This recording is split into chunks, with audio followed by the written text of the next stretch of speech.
ஒழுங்கா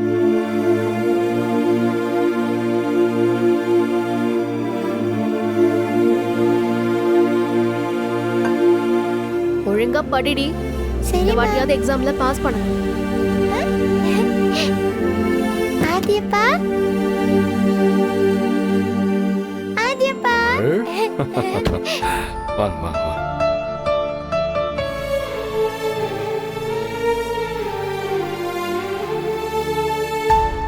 அம்மாவை காணும். நானும் பெங்களூர் ஃபுல்லாக தேடி பார்த்துட்டேன். அப்படியே ஹோசூர்லேயும் தேடி பார்த்துட்டேன். எந்த யூஸும் இல்லை. அப்பா சாரதா பாட்டி போன்ல பேசினாங்க. நான் கால் பண்ணப்போ என்கிட்ட எடுத்து பேசினாங்கப்பா. என்ன தமிழ்? என்ன சொன்னாங்க? பாட்டி அவங்கள மன்னிச்சிட சொன்னாங்கப்பா. அப்பாக்கும் அம்மாக்கும் நடுவுல இனிமே நான் வரமாட்டேன்னு சொன்னாங்கப்பா. அதுவும் இல்லாம பாட்டி இனிமே இங்க வரமாட்டேன்னு சொல்லிட்டாங்க.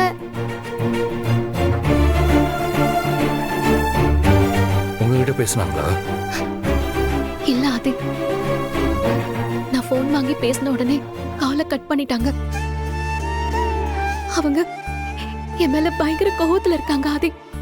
எனக்கும் இதுக்கு மேல எங்க போய் தேடுறதுன்னு தெரியல. கவலைப்படாதீங்கப்பா, பாட்டி வந்துடுவாங்க. அவங்களால உங்களை பார்க்காம இருக்க முடியாது. அதனால கண்டிப்பா திரும்ப வருவாங்கப்பா. நீங்க ஃபீல் பண்ணக்கூடாது, சரியா? சாரி ஆதி. எதுக்கு? எல்லாம் ஏன் தப்புதான். நான் கொஞ்சம் பொறுமையா இருந்திருக்கலாம். அப்படி இருந்திருந்தா இன்னைக்கு நம்ம புலம்பிட்டு இருந்திருக்க மாட்டோம்ல. சரி விடுங்க. நீங்க என்ன வேணும்னா பண்ணீங்க. அந்த சூழல்ல அப்படி நடக்கணும்னு இருந்திருக்கு, நடந்துருச்சு. அதுக்கு நீங்க என்ன பண்ணுவீங்க? இருந்தாலும் இப்படி ஒரு நிலைமை வராம தடுத்திருக்கலாம்ல. இப்படி ஒரு சூழ்நிலை உருவாக காரணமா இருக்கிறதே நான் தானே. அம்மா கேட்டப்போ நான் கொஞ்சம் பொறுமையா இருந்திருக்கலாம். கோவமா நடந்துக்கிட்டப்போ நான் கொஞ்சம் நிதானமா இருந்திருக்கலாம். இன்னைக்கு இப்படி ஒரு சூழ்நிலை நமக்கு வந்திருக்காதுல்ல. நீங்க என்னதான் எனக்கு ஆறுதல் சொன்னாலும் உங்களை என்னால நேருக்கு நேர் பார்க்க முடியல ஆதி. ரொம்ப குற்ற உணர்ச்சியா இருக்கு. உலகத்திலேயே கொடுமையான தண்டனை என்ன தெரியுமா? மன்னிப்புதான். நீங்க என்ன மன்னிச்சதுனால்தான் நான் குற்ற உணர்ச்சிக்கு ஆளாயிட்டேன். அம்மாவை நான் ரொம்ப கஷ்டப்படுத்திட்டேன்னு நினைச்சு எனக்கு மனசுல ரொம்ப பாரமா இருக்காது. நீங்க வேதனைப்படுறதுனாலயோ வருத்தப்படுறதுனாலயோ அம்மா திரும்ப வரப்போறதில்ல.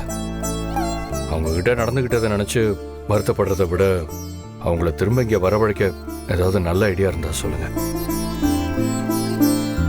ஆதி, எனக்கு நேர்த்தி விழா வைக்கிறதுக்கு பேப்பர்ல விளம்பரம் கொடுக்க சொன்னேனே, கொடுத்தீங்களா? முதல்ல பெங்களூர் ஃபுல்லா தெரியட்டும்னு அங்க நியூஸ் கொடுத்தேன். இப்ப நம்ம ஊர்லயும் கொடுக்க சொல்லியிருக்கேன். அப்போ அம்மா கண்டிப்பா வந்துருவாங்க ஆதி.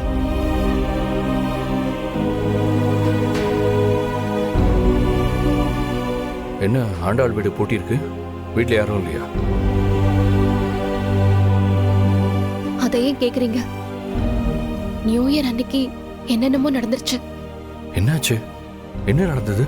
எல்லாரும் கேக் வெட்டுறதுக்கு ரெடி ஆயிட்டு இருந்தோம்.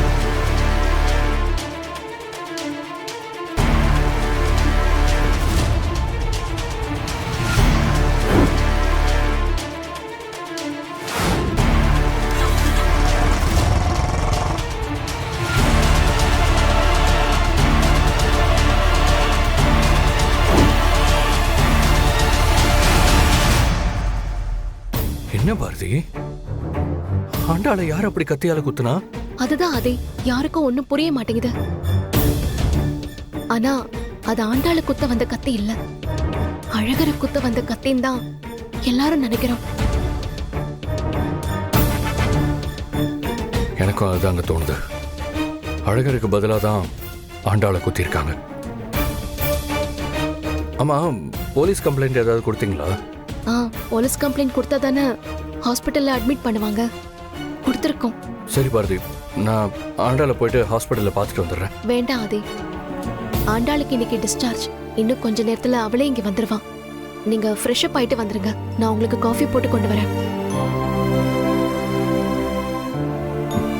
வாங்க.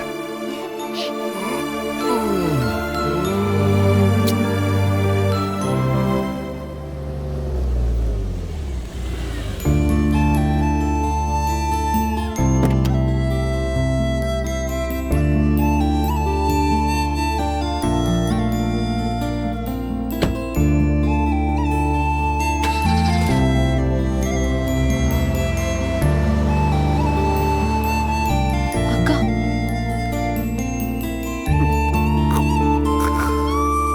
பா இப்ப எதுக்கு அழற? அதான் நான் பொழைச்சிட்டேன்ல. ஏய் விடுறே, ஒப்பனுக்குலாம் எப்படி கண்ணீர் வந்தாதான் உண்டு. உனக்கு அவரை கிண்டல் பண்ணலன்னா தூக்கமே வராது. யோ கண்ணா தொடையா, செத்து போட சிவாஜி திரும்பி வந்துட்டு போறாரு. நீ அழுகிறத பார்த்து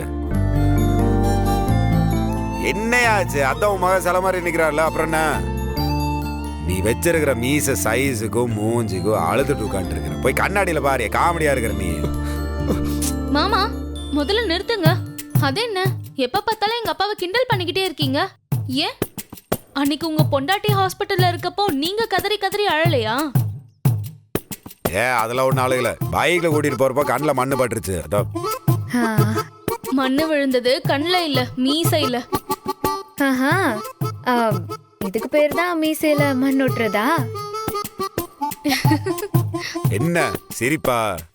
அன்னைக்கு வான் கோழி மாதிரி வாய வேறச்சு மல்லாக்கு பார்த்து படுத்துட்டு இருந்தல்ல, இன்னைக்கு ஹாஸ்பிட்டல் போய் சரியாயிட்டு வந்தோடனே சிரிப்பு இல்லையா? தையல் விட்டுருண்டே கொய்யால உன்னையும் உங்க அக்காவையோ. என்னாச்சுக்கா? என்னாச்சு என்னாச்சு என்ன? மாப்ள கொடுங்க, நான் ஆர்த்தி எடுக்கிறேன். ஆம் இல்ல மாப்ள, ஆரத்தி உங்களுக்கும் சேர்த்துதான் மாப்ள. நான் என்ன மறு வீட்டுக்கு வந்திருக்கிறேன். கொடுங்க, நான் எடுக்கிறேன். கொடுங்க. அதுக்கு இல்ல மாப்ள, அவ மறுஜென்மம் எடுத்து வந்திருக்கா. அதுக்கு காரணமே நீங்க தான். 2 பேரும் சேர்ந்தே நில்லுங்க.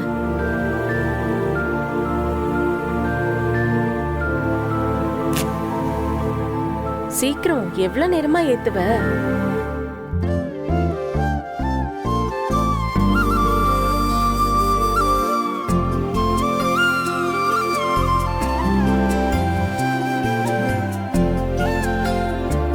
இந்தாடி, வெளியில கொண்டு போய் ஊத்திட்டு வா. குடுமா.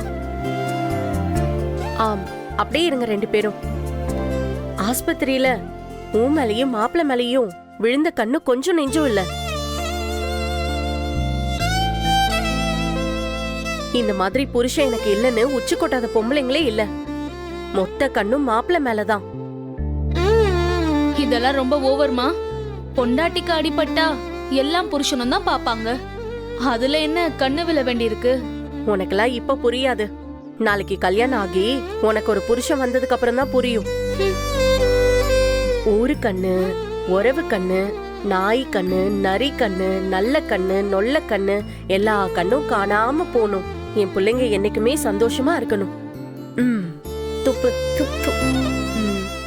பவித்ரா, இந்த தட்டை எடுத்துட்டு போய் முச்சத்துல ஊத்திட்டு இதையும் அப்படியே நெருப்புல போட்டு எரிச்சிரு. போ. சரிம்மா. ஆம், நீங்க உள்ள வாங்க. ஏய் எனக்கு கால் வலிக்குது. ஓவரா பண்ணக்கூடாது. இப்ப ஹாஸ்பிட்டல்ல இருந்து வரும்போது நல்லா துள்ளி குதிச்சு தானே வந்த. இங்க வந்துட்டு வலிக்குது வலிக்குதுன்னா பாடி அமைதி வா. மாப்பிள்ள, அவ தலைவலி காய்ச்சல் வந்தாலே உங்களை பாடா படுத்துவா. இப்போ இவ்வளவு பெரிய விஷயம் வேற நடந்திருக்கு. இதுக்கு மேல சொல்லவா வேணும்? உங்களை தூக்கிட்டு போக சொல்றா. தூக்கிட்டு வந்து உள்ள விடுங்க.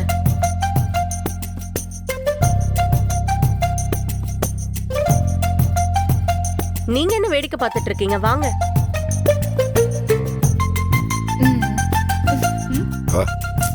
மாமா, என்னையும் ஒரு வாட்டி தூக்கிட்டு போங்க. அதான் வரவா. இந்த மாம மச்சுனி விளையாட்டெல்லாம் இதுக்கு மேல என்கிட்ட வேண்டாம். அப்புறம் கொட்டாயிரும். தூக்கு. ஆ சரி ஸ்லோவா ஸ்லோ. என்ன மாம்ஸ், இதுக்கு முன்னாடி அரிசி மூட்டை நிறைய தூக்கி இருக்கீங்க போல இருக்கே. எங்க அக்காவை அசால்ட்டா தூக்குறீங்க. இன்னைக்கு வீட்ல ஒரு கொலை விழப்போகுதுன்னு நினைக்கிறேன். அதுவும் இன்னைக்கு வீட்ல ஒரு கொலை இல்ல 2 கொலை விழப்போகுது. அடிச்சேன்னா நான் இந்த சண்டைக்கே வரல. ரவுரு ஓரமா போங்க.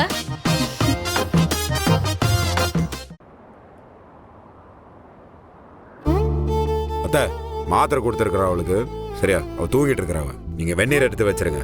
ஒத்தனை கொடுக்கணும் அவளுக்கு. சரி. என் பேரனதா இப்படி பார்க்க முடியல. எது நடந்தாலும் சிரிச்சு சிரிச்சு பேசிட்டு இருப்பா. இன்னைக்கு இப்படி இடிஞ்சு போய் சுத்திட்டு இருக்கானே. பாட்டி, அதான் ஆண்டாள் சரியாயிட்டால, அப்புறம் எதுக்கு இப்படி அழறீங்க? விடுங்க, அவ சரியாயிடுவா. ஹலோ, சொல்லுங்க. அழகிறதா பேசுறேன். டிஸ்சார்ஜ் ஆயிட்டாங்க சார். என்ன சொல்றீங்க? எஃப்ஐஆர்ல போட்டிருக்காதீங்க. அவனை ஏன் கையில கொடுங்க. அவனை என்ன பண்ணும் நான் பாத்துக்கிறேன். ஏங்க, அவனை ஜெயிலுக்கு அனுப்பி என்ன பண்ணுவீங்க நீங்க? அவனை ஏன் கிட்ட கொடுங்க. கொண்டாட்டிய குத்துனவனை நீங்க போன் வைங்க, நான் வரேங்க. மாப்பிள்ள,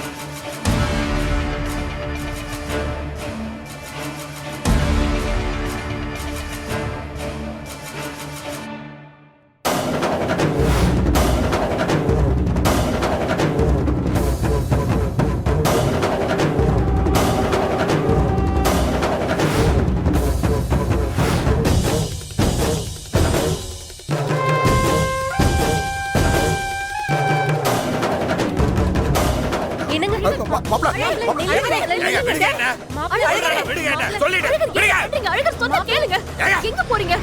ஏங்க, ஆண்டாள் குத்துன போலீஸ் ஸ்டேஷன்ல மாட்டி இருக்கிறோம். சும்மா விட சொல்றீங்களா அவனை?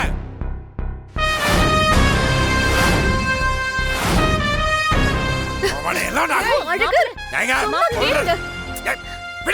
போறீங்க? ஸ்டேஷனுக்கு போறீங்க. ஆண்டாள் குத்துன மாட்டி இருக்கிறான்ற சும்மா விட சொல்றீங்களா? மாப்பிள்ள, அதெல்லாம் வேண்டாம். அதான் அவங்கள போலீஸ் புடிச்சிட்டாங்கல்ல, இனிமே அவங்க எல்லாத்தையும் பாத்துப்பாங்க. என்ன பாத்துக்குவாங்க? ஆண்டாள குத்தி இருக்கிறான், போலீஸ் பாத்து பண்றீங்க. அப்படிலாம் விட முடியாது. அவனை நான் தான் செய்வேன். சும்மா அவனையெல்லாம் உள்ள போட்டா 4 மாசம் 3 மாசத்துல வெளியே வந்துருவான். அதுக்கப்புறம் அவனையெல்லாம் உயிரோடவே விடக்கூடாது. ஏண்டா கிறுக்கு பயல, உனக்கு என்னடா பைத்தியமா பிடிச்சிருக்கு? அவனை வெட்டிட்டு நீ ஜெயிலுக்கு போறியா? இன்னும் என்ன பண்ண சொல்ற? அவளை குத்துனவனை சும்மா விட சொல்றியா நீ?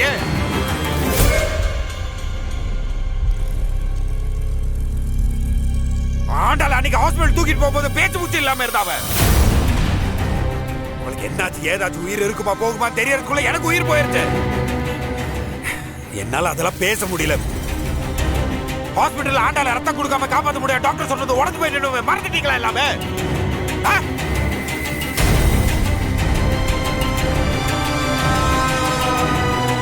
நீங்க சொல்றதெல்லாம் கரெக்ட் தான். அதுக்காக அந்த ரவுடி பசங்க செஞ்சதை நீங்களும் திருப்பி செய்ய போறீங்களா? அவனுக்கு என்ன குத்தி இருந்தா கூட சும்மா விட்டுருப்பேன். ஆண்டாள குத்தி இருக்கானுங்க, அப்பெல்லாம் சும்மா விட முடியாது. அவளெல்லாம் நான் அந்த மாதிரி பார்த்ததே கிடையாது தெரியுமா? அவ எப்படா நார்மலா இருந்து சுக்காருவான்னு ஒவ்வொரு நிமிஷமா துடிச்சுக்கிற நானு கோத்து நம்ம கையில கிடைச்சிருக்கா போகாத பை. எனக்கு என் வாழ்க்கையில இந்த புது வருஷம் தாங்க ரொம்ப நல்லா தொடங்குச்சு. ஆனா அதை கெடுத்து என் ஆண்டாள கொலை பண்ற அளவுக்கு அவரை சும்மா விட சொல்றீங்களா? சரிங்க, அப்ப சட்டம் எல்லாம் எதுக்கு இருக்கு? அவங்க செஞ்ச தப்புக்கு அவங்களுக்கு கண்டிப்பா தண்டனை கிடைக்கும். அதெல்லாம் ஒண்ணு கிடைக்காதுங்க. தண்டனை கிடைக்கும். அவனுக்கு என்ன நடக்கும், அவனுக்கு எப்ப வெளியே வருவானுங்கன்னு எனக்கு தெரியும். அது வரைக்கும் அவனுக்கு எல்லாம் சும்மா விட முடியாது.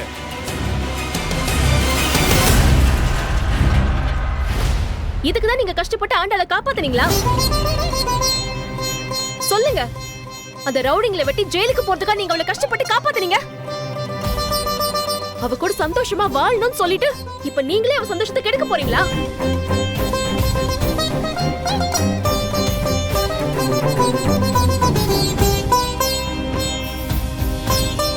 மாப்பிள்ள, ஏதோ நடக்க கூடாதது நடந்து போச்சு. அதான் ஆண்டாள நீங்க காப்பாத்திட்டீங்கல்ல. இப்போ உங்களுக்கு ஏதாவது ஆச்சுன்னா அவளை நீங்க காப்பாத்துனதுக்கு அப்புறம் அர்த்தமே இல்லாம போயிடும். ஐயா சாமி, இந்த அருவாளை கீழே போடியா. நீ இல்லேனா இந்த குடும்பமே தவிச்சு போயிடுவியா. தயவு செஞ்சு இந்த அருவாளை கீழே போடியா. பாட்டி நான் சொல்றது நீங்க சொல்றாங்கல்ல, கொடுங்க.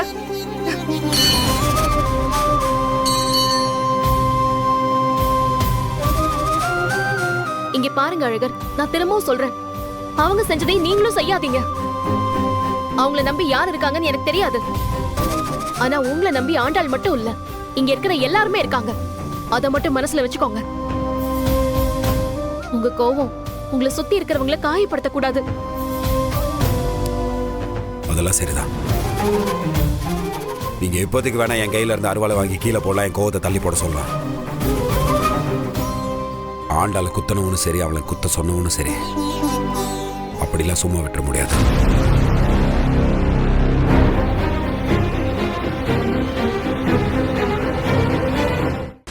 அவ ரத்தக்கரை இன்னும் என் கையில ஓட்டிட்டு தான் இருக்கு பாருது. அது என்ன சும்மா இருக்கப்படாது.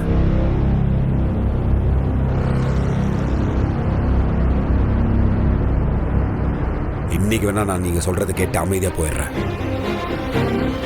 எல்லா நாளும் இந்த மாதிரி அமைதியா போக மாட்டேன் நான். மாப்பிள்ள, இப்ப எங்க போறீங்க? போலீஸ் ஸ்டேஷனுக்கு. ஆண்டாள் குத்தன அவனுக்கு என்ன தண்டனை கிடைக்க போகுதுன்னு எனக்கு தெரியாது. ஆனா என்னாலதான் தண்டனை கிடைக்கும், அது உறுதி.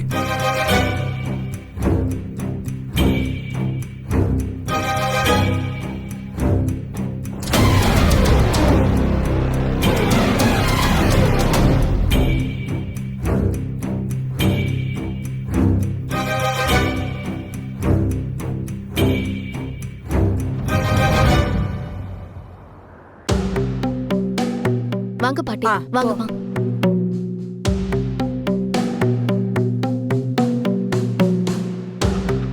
ஏ தமிழ், உங்க அப்பா எங்கடி? உள்ளதம்மா இருக்காரு. ஆதி, ஆதி. என்ன பாரதி? வாங்கம்மா. என்னாச்சு? ஏன் எல்லாம் ஒரு மாதிரி இருக்கீங்க?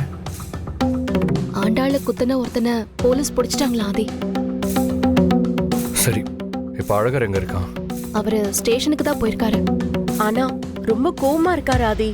அரிவாளெல்லாம் தூக்கிக்கிட்டு அவனை வெட்ட போறேன், குத்த போறேன்னு சொல்லிட்டு இருக்காரு.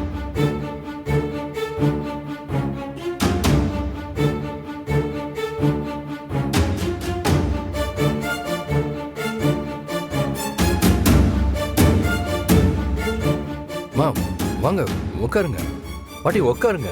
உட்காருங்க பாட்டி. உட்காருங்க. அம்மா, போய் உட்காருங்கம்மா.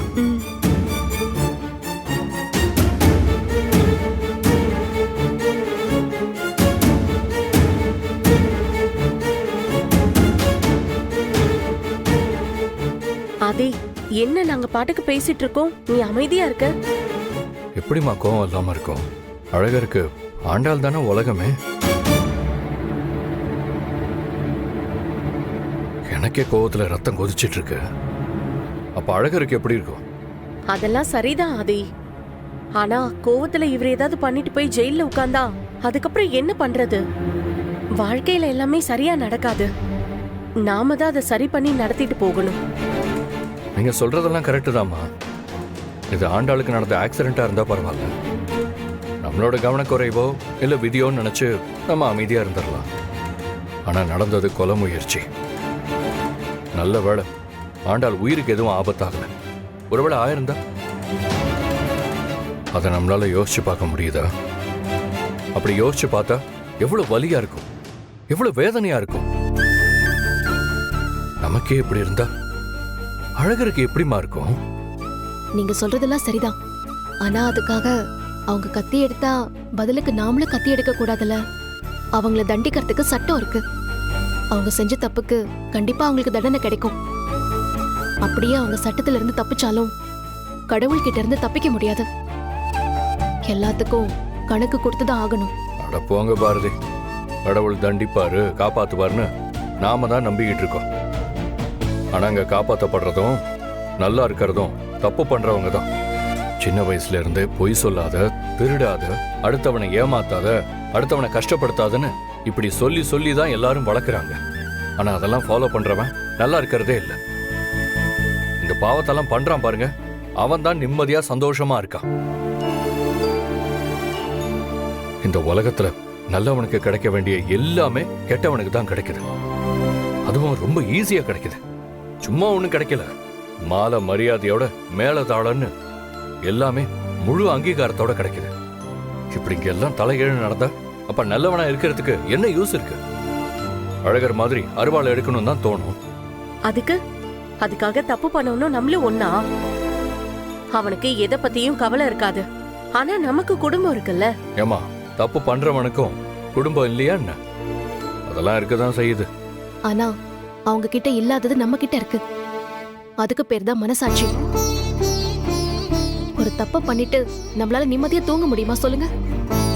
நம்ம மனசாட்சியே நம்மள தூங்க விடாதுல்ல. போங்க பாரதி, இந்த மானங்கட்ட மனசாட்சியை வச்சுக்கிட்டு தான் நம்மள மாதிரி ஆளுங்கெல்லாம் கஷ்டப்பட்டுக்கிட்டு இருக்கோம். ஆதி, நீயே இப்படி எல்லாம் பேசாத. நீ இப்படி பேசினா அதுக்கப்புறம் மாப்பிள்ளைக்கு யாரு புத்தி சொல்லுவா? ஆமா ஆதி, நீங்க அழகர்கிட்ட பேசி கொஞ்சம் நிதானமா இருக்க சொல்லுங்க. நல்லா இருந்த குடும்பம் இவனுக்கு அவனும் அவனுக்கு இவனுமா அப்படி இருந்தானுங்க. யார் கண்ணு பட்டுச்சோ இவன் அவன் அம்மாவை தொலைச்சிட்டு தவிச்சுக்கிட்டு இருக்கா. அவன் பொண்டாட்டி இந்த நிலைமையில இருக்கிறத பார்த்து அவ்வளவு கஷ்டப்பட்டுட்டு இருக்கா.